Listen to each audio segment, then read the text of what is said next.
ketika Banten dan POC 1750 perang, acak-acakan kunciran, hangus rata itu Karawaci, Caringin hancur lebur. Kita ingin mengusir para penjajah di bumi Banten dan DKI Jakarta. Kita perang, leluhur kita mati, ente sama keluarga ente ada di mana? 1654 perang Cisadane dengan gaya Manuk Dadali, tentara Kesultanan Banten mengusir penjajah VOC, merebut Cipondoh, merebut Kunciran, merebut Sudimara, merebut Pinang agar kembali berada di bawah kekuasaan Kesultanan Banten, anak negeri sendiri. Ketika itu ente dan keluarga ente ada di mana?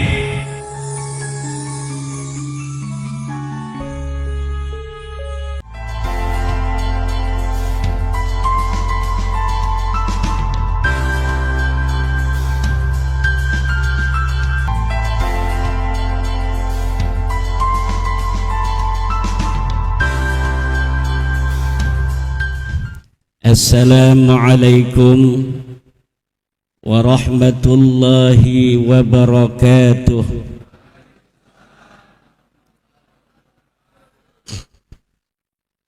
Alhamdulillahil malikil hakim, al-jawadil karimil azizir rahim, fattariqu ilaihi wadihul lil qasidin, والدليل عليه لائخ للناظرين. والصلاة والسلام على سيدنا محمد وعلى آله وأصحابه الطيبين الطاهرين. يا حي يا قيوم يا حنان يا منان يا ديان يا سلطان يا ذا الجلال والإكرام.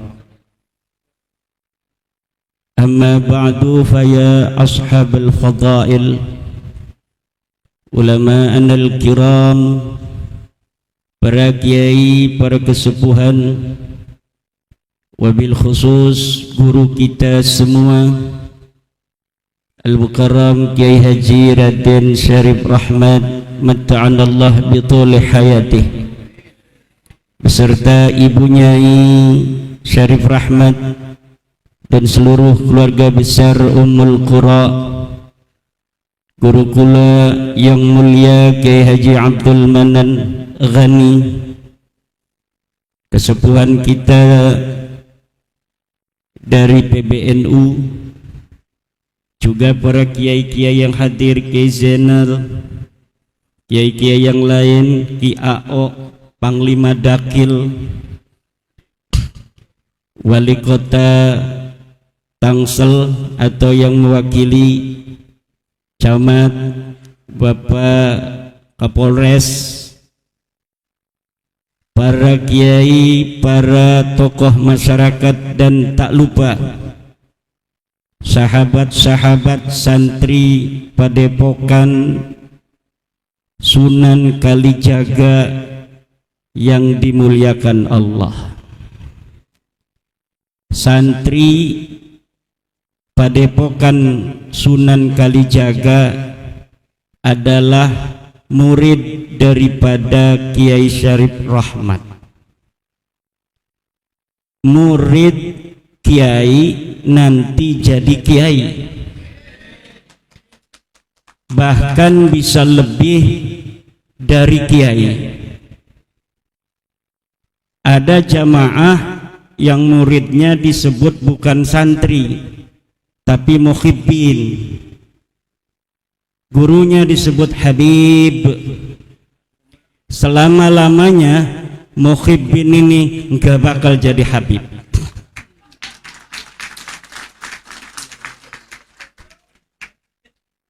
Biasanya kalau ada santri, gurunya mendengar santrinya jadi kiai, gurunya senang dan bahagia, betul. Tapi kalau ada Habib punya murid muhibbin, dia dengar muhibbinnya sekarang udah jadi Habib, kira-kira seneng apa enggak dia? itu bisa dipersekusi, saudara. Betul nggak? Makanya Rasulullah memanggil murid-muridnya ashab. Imam Syafi'i memanggil murid-muridnya ashab. Tradisi ini diteruskan oleh kalangan Syafi'iyah memanggil murid-murid Imam Asy-Syafi'i, dan kemudian para ulama-ulama Syafi'iyah sebagai ashabus Syafi'i. Karena seorang ashab, seorang murid akan ditaikkan derajatnya, bisa sampai gurunya, bahkan bisa lebih daripada gurunya. Tapi kalau pecinta itu hanya mencintai saja. Rumus para pecinta adalah rela menderita demi yang dicintainya.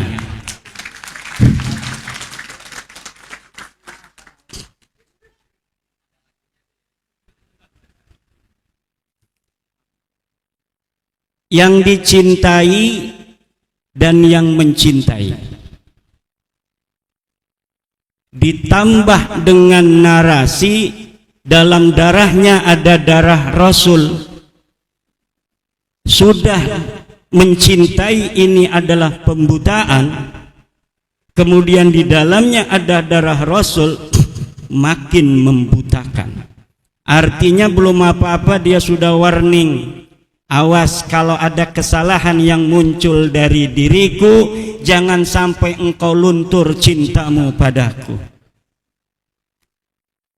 Engkau boleh membenci maksiatnya, tapi engkau tidak boleh membenci orang yang bermaksiatnya ini, karena di dalam darahku ada darah Rasulullah Muhammad sallallahu alaihi wa alihi wasallam. Ajaran ini bukan ajaran Islam. Ajaran Islam sebagaimana yang diajarkan oleh Al-Hasan Ibnul Hasan radhiyallahu anhu, in ata'na Allah fa ahibbuna wa in asayna Allah fa abghiduna. Kalau kami keturunan Rasulullah ini taat kepada Allah, maka cintai kami. Kalau kami bermaksiat kepada Allah, maka bencilah kami. Ini ajaran daripada keturunan asli Rasulullah pakai sod, yang sudah lulus tes baik secara kitab-kitab nasab, mungkin juga pada waktu itu sudah lulus DNA.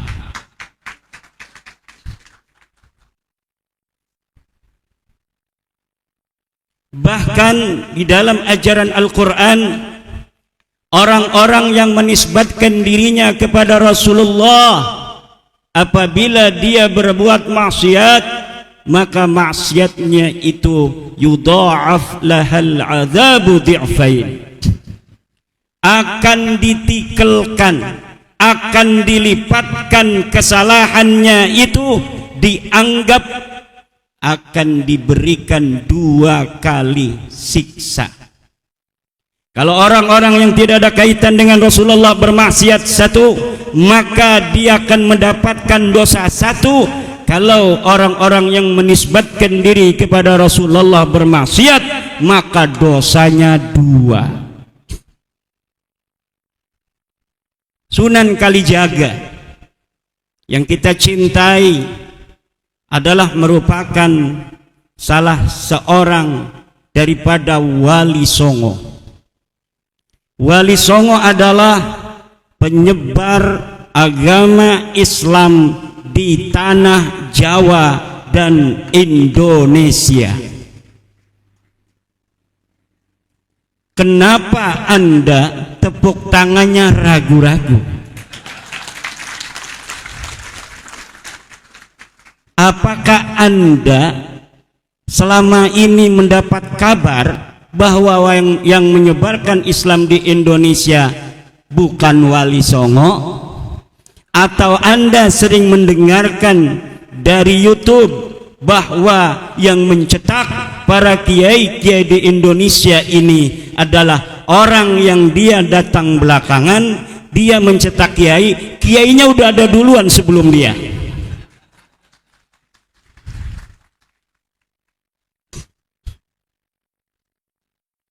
Yang menyebarkan agama Islam di Indonesia ini Wali Songo. Yang mencetak kiai-kiai di Indonesia ini Wali Songo. Sanadan muttasilan minna ilaihim radhiyallahu ta'ala anhum. Saya contoh, ini ada enggak kesambungan daripada silsilah ilmu kepada Wali Songo? Saya belajar pada Syekh Astari Cakung, beliau belajar kepada Syekh Ishaq Cakung, beliau belajar kepada Syekh Rafi'uddin Cakung, beliau belajar kepada Syekh Alim, beliau belajar kepada Syekh Abdullah, beliau belajar kepada Syekh Ibrahim, beliau belajar kepada Syekh Hasan Al-Basri, beliau belajar kepada Syekh Mahmud, beliau belajar kepada Tubagus Saleh, beliau belajar kepada Sultan Abul Mafakhir Mahmud Abdul Qadir, beliau belajar kepada Syekh Rana Manggala, beliau belajar kepada Maulana Yusuf, beliau belajar kepada Sultan Hasanuddin, beliau belajar kepada Sunan Gunung Jati Syarif Hidayatullah, beliau belajar pada Sunan Ampel radhiyallahu ta'ala anhum.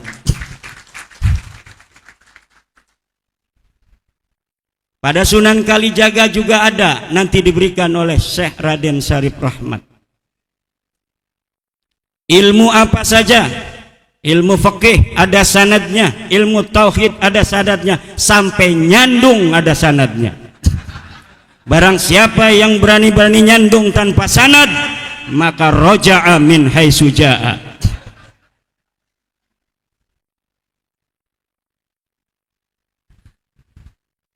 Ibu bapak hadirin ma'asyiral muslimin rahimakumullah. Di media sosial kita sering dijejali oleh nada-nada minor dari ajaran Islam yang dibungkus ajaran Islam, tapi sebenarnya itu bukan ajaran Islam. Fadilatun nasab 'alal ilmi, ini adalah ajaran-ajaran yang tidak berdasar dan berasas kuat daripada dalil-dalil agama. Dalil-dalil agama sudah jelas. Yarfa'illahu alladhina amanu minkum walladhina utul ilma darajat. Jelas orang yang beriman dan berilmu adalah orang yang paling tinggi derajatnya. Tapi banyak di kitab-kitab yang di kalangan orang-orang yang mengaku sebagai keturunan Rasulullah walaupun belum terkonfirmasi, mereka membuat kitab-kitab yang mengunggulkan nasab daripada ilmu, mengunggulkan darah daripada ketakwaan kepada Allah subhanahu wa ta'ala. Tidak setiap apa yang di kitab merupakan adalah inti ajaran Islam yang lurus, saudara. Kita harus telaah, ada enggak patokan dan sandaran dari apa pikiran seorang ulama? Apakah pikiran itu berasal dari pikiran jernih seorang mujtahid, seorang faqih, atau ada pikiran-pikiran itu, pendapat-pendapat itu yusyammu minhu raihatun min rawaihil jahiliyah. Ada bau-bau jahiliyah yang diajarkan dalam tradisi-tradisi penulisan kitab kuning.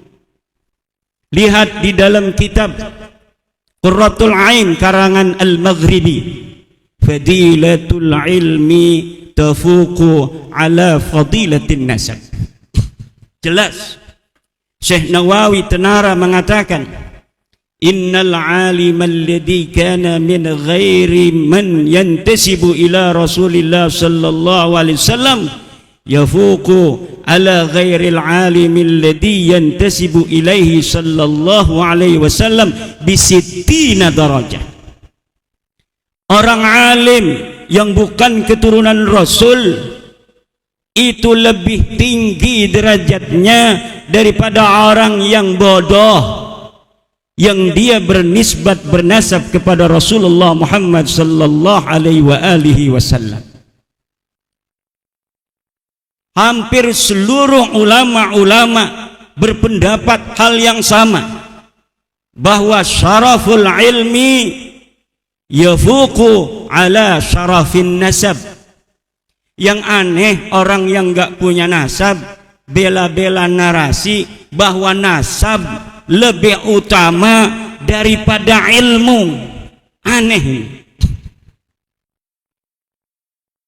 Prestasi sama dengan ilmu, amal sama dengan prestasi. Agama Islam adalah agama prestasi. Agama Islam adalah agama ilmu. Agama Islam adalah agama takwa. Siapa orang yang paling bertakwa, dia orang yang paling mulia. Ajaran Islam, ajaran Al-Quran, inna akramakum indallahi atqakum, jelas. Dan setiap narasi yang berbeda dengan Al-Quran ini ditolak mentah-mentah. Nasab,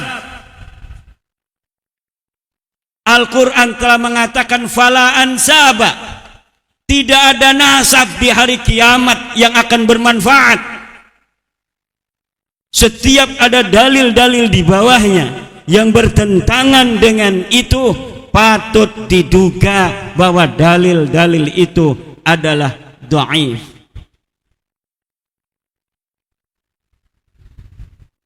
Dan ini yang harus dikembangkan di tengah-tengah bangsa Indonesia ini. Bangsa yang telah kita sepakati bersama untuk kita hidup dari suku Sunda, Betawi, Jawa, Sasak, Batak, Madura, Kalimantan yang pakai Dayak gitu namanya, Papua, semuanya kita saudara. Dan ternyata setelah hasil tes DNA dari orang-orang Papua, orang-orang NTT, orang-orang Sunda, orang-orang Jawa dan Dayak, walaupun dari sisi kulit berbeda saudara, tes DNA-nya dinyatakan dah Pangeran Diponegoro. Muncullah Imam Bonjol, muncullah Kiai Haji Zainal Mustafa dari Tasikmalaya, muncullah Kiai Haji Asnawi dari Caringin. Zaman-zaman itu orang-orang yang mau bicara tentang merdeka resikonya mati saudara.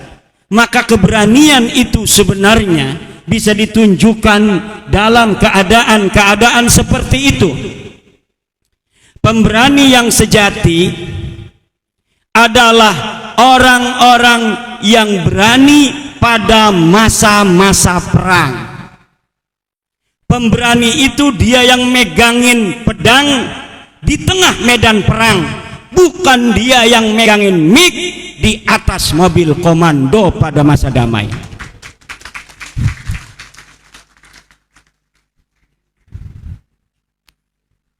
Ada orang ngajak-ngajak perang, megangin mik, teriak-teriak, siap perang, siap, siap perang, siap. Ya perang sama siapa? Kita kagak ada musuhnya, betul? Perang sama siapa? Perang sama polisi, bugot ente. Perang sama tentara, Anda mau memberontak negeri. Nggak ada penjajah, kita aman-aman saja. Ngadain acara pada Sukahari ini aman tentram, betul nggak? Malam kemarin saya ceramah ditolak, menolak Imaduddin, pemecah belah umat. Saya datang aja, ngapain coba, mana? Kagak ada yang mongol. Kita sudah bisa ukur saudara keberanian orang-orang yang hari ini ada di Indonesia.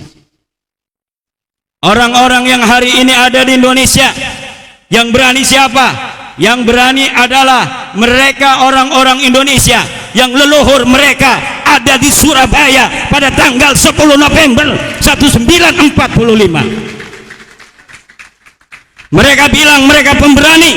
Hei, kamu dan keluargamu, ketika 1926 rakyat Banten perang, kamu dan keluargamu ada di mana?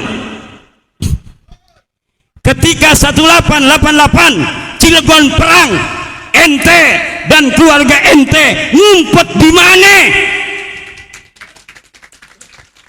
Ketika 1825 perang Jawa, ente dan keluarga ente ada di mana? Ane cari kagak ada.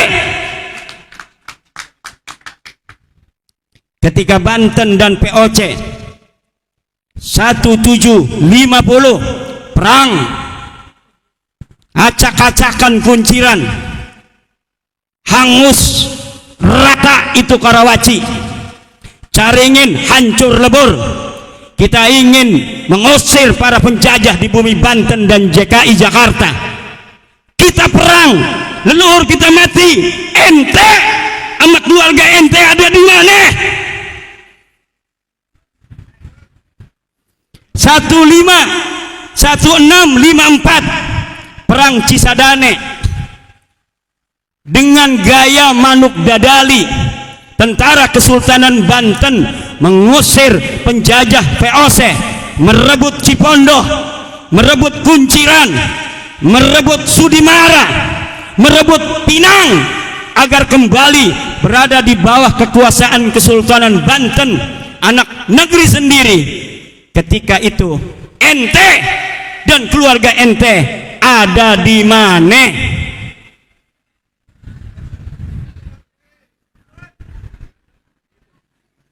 Ketika Sunan Ampel datang ke Banten pengen ngajarin Islam di orang-orang Banten, kemudian Sunan Ampel kagak diterima orang-orang Banten. Kenapa? Karena dia bukan orang Banten. Sunan Gunung Jati ngejar Sunan Ampel, pengen berguru kepada Sunan Ampel di atas gunung apa namanya yang ada di Banten itu, Gunung Santri. Sunan Ampel di Gunung Santri ngajarin santri, orang-orang nggak ada yang mau masuk Islam. Sunan Gunung Jati mendengar Sunan Ampel ada di Banten, dia kejar dari Cirebon. Ternyata Sunan Ampel sudah pulang ke Surabaya. Akhirnya Sunan Gunung Jati kejar ke Surabaya, mondok di Surabaya, lalu belajar agama Sunan Gunung Jati pada Sunan Ampel.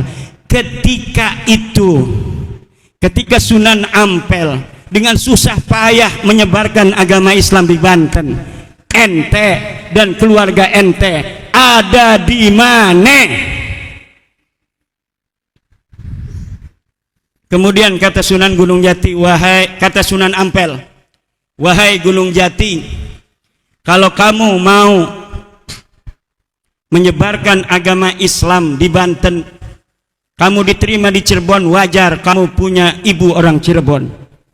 Tapi kalau kamu ngajarin agama Islam di Banten, gak bakal diterima. Saya pengalaman di Banten gak ada orang berbondong-bondong mau masuk Islam, karena yang nyebarin saya bukan orang Banten. Terus gimana? Wahai guru, saya harus nyebarin Islam di Banten. Ente wirid hijib maghrobi, cewek cantik orang Banten, ambil jadikan istri. Akhirnya ada cewek cantik Nyai Kaung Anten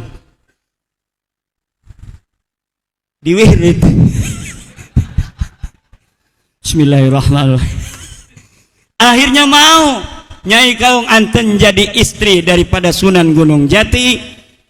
Kemudian lahirnya Maulana Hasanuddin Banten, dan akhirnya Maulana Hasanuddin menyebarkan agama Islam diterima. Li'anna lisanahu lisanu Banten wa adatahu adatu Banten wa hum ya'tarifuna bi annahum kahwa bi annahu kahum.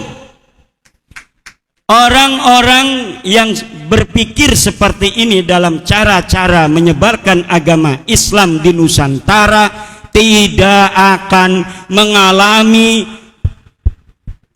benturan dengan orang-orang Indonesia. Dan hampir seluruh para wali-wali yang ada di Indonesia, min Aceh ila Lampung, wa min Merak ila Banyuwangi, wa min Bali ila NTT, wa min Maluku ila Papua, ada cara-cara pernikahan yang ditempuh untuk menyebarkan agama Islam.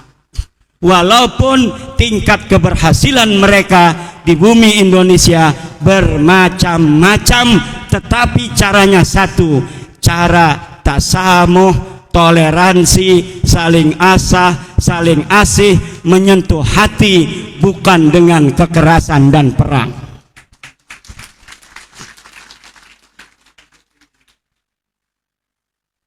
Ini ada orang yang kekerasan, memperlihatkan keberanian di tengah-tengah keheningan. Orang lagi damai, dia, saya paling berani, kita siap perang, takbir, Allahu Akbar. Kata polisi, saya juga Allahu Akbar. Mau perang dengan saya, ini Allahu Akbar, itu Allahu Akbar, samiallahu liman hamidah. Giliran zaman perang kagak ada di sejarah, gimana urusannya? Kita baca-baca, ini ada kagak yang mati di medan perang? Ada enggak nih dari suhada-suhada 10 November? Kagak ada. Ada enggak di 1888 perang Cilegon? Kagak ada. Yang ada fatwa bahwa yang berontak pada orang kafir Belanda itu adalah orang yang melawan ajaran agama. Na'udzu. Saya ingat kisah Bani Israel kepada Nabi Musa, ngajak-ngajak perang. Nabi Musa, ayo kita perang, kita kalahkan orang-orang Palestina, takbir, Allahu Akbar. Giliran datang kewajiban perang kepada Nabi Musa, diumumkan pada Nabi Musa, wahai Bani Israel, betul seperti yang kalian inginkan, sekarang sudah datang perintah berjihad melawan orang-orang yang memusuhi kita Bani Israel. Besok kita akan perang. Siap. Diem aja. Itu yang takbir-takbir kemarin kagak ada yang mongol. Yang ada apa yang mereka katakan, fadhhab anta wa rabbuka faqatila inna huna qa'idun. Hai Musa, kamu aja yang pergi sama Tuhanmu, peranglah kamu dengan Tuhanmu, kami di sini duduk enak-enakan. Itu orang Bani Israel, orang Yahudi. Watak Yahudi itu Ki Mujib begitu. Satu ciri-ciri Yahudi, kalau lagi masa damai ngajakin lagi perang kagak mau dia. Ngapain gua, katanya, mati nanti. Paling takut orang Yahudi pada kematian, saudara. Orang Yahudi paling takut itu ciri Yahudi pertama tuh. Penakut tapi sok berani di masa-masa damai. Kalau masa perang datang, ngumpet di bawah rok istrinya. Buktinya mana? Buktinya kagak ada satupun keluarga mereka masuk dalam syuhada Indonesia.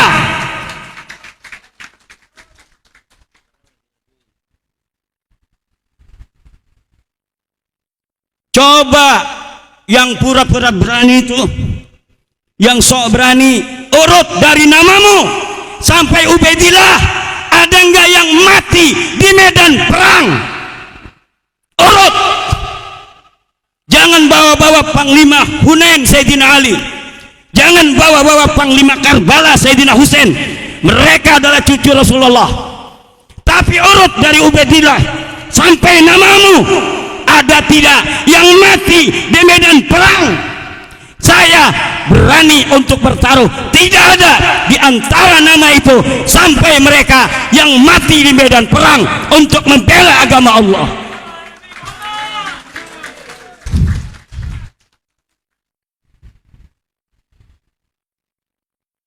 Ini ada penyanyi dari Solo, reinkarnasi ini. Yang kedua, adat-adat orang Yahudi itu tafakhur bil ansab. Apa? Tafakhur, membangga-banggakan nasab. Ini adalah kelakuan orang-orang Yahudi. Mereka menganggap dirinya asy-sya'bul mukhtar, suku bangsa yang terpilih. Inna nadhi'ab wa ghairuna qati'un minal ghanam. Kami adalah serigala, selain kami adalah seiris daging kambing saja. Bukan kambing, seiris daging kambing. Makanya mereka tidak mau orang Yahudi menikahkan anak-anak perempuan mereka dengan laki-laki yang bukan Yahudi. Ini ciri-ciri ketiga Yahudi. Tidak akan menikahkan anak perempuan mereka orang Yahudi itu kepada laki-laki yang bukan Yahudi. Ciri-ciri selanjutnya Yahudi apa? Ciri-ciri selanjutnya Yahudi, orang Yahudi kalau manggil orang bukan Yahudi ada panggilan khusus.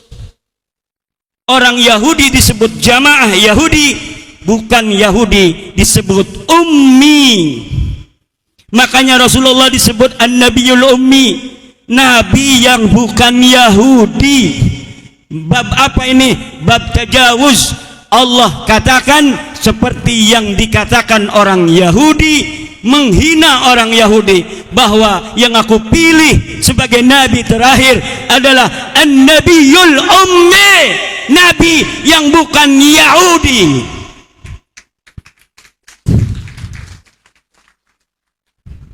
Ada orang-orang yang memanggil selain keluarganya dengan sebutan khusus, dicurigai ada gen-gen Yahudi di sana.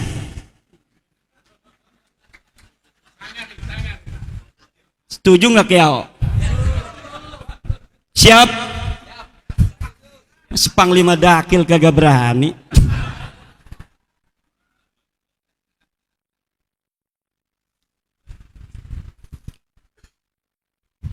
Marilah saudara-saudara, para santri-santri pada suka ada singkatannya, pada sukanya juga sudah bermakna tanpa singkatan. Pada suka al-mutahabbin, orang-orang yang saling mencintai, bukan hanya orang yang mengemis cinta kasih, tapi orang yang siap mencintai dan siap dicintai.